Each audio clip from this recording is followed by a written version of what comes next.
Brilliance Audio presents the unabridged recording of The Khmer Kill, a Doc's short story, by Barry Eisler, performed by the author.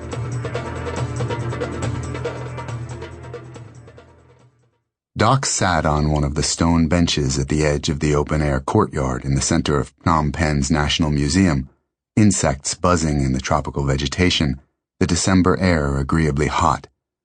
The broker had told him to be there at noon, but Doc's had arrived just after 8 when the museum opened. Back in his oorah days, he'd sometimes waded through a half-dozen sunsets in a sniper hide, cold, wet, whatever it took. A few hours on a cool and shady veranda was nothing by comparison, just a cheap and easy insurance policy that might prevent an unpleasant surprise. Not that he was expecting trouble. After all, how many other operators could deliver a headshot at all distances and under all conditions as reliably as he could?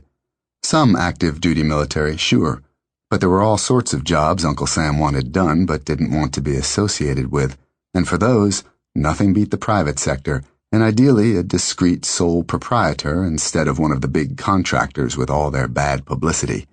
To the powers that be, an operator like him was more useful alive than dead. On the other hand, he'd learned the hard way that people who had no particular beef with him might take an interest just because of his known associate, John Rain, who, despite his doubtless good intentions, had a habit of riling the people he did business with. Act as if was a pretty good maxim in his line of work, here meaning act as if a passel of nameless badasses is looking to punch your ticket even if you yourself can't imagine a single thing you've done to deserve it. Which is why he'd arrived in the city 10 days ahead of schedule. Doing so had given him plenty of time to get the lay of the land and to build up some credible cover for action. He'd already been to the National Museum twice, and to the Royal Palace and the Silver Pagoda. He'd snapped pictures of these and the other tourist attractions, such as they were, and of the streets he'd been methodically exploring.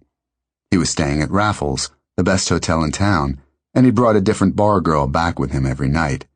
By now, the hotel staff must have concluded he was some kind of off-the-charts Western pussyhound, taking advantage of Phnom Penh like it was a cut-rate version of Bangkok.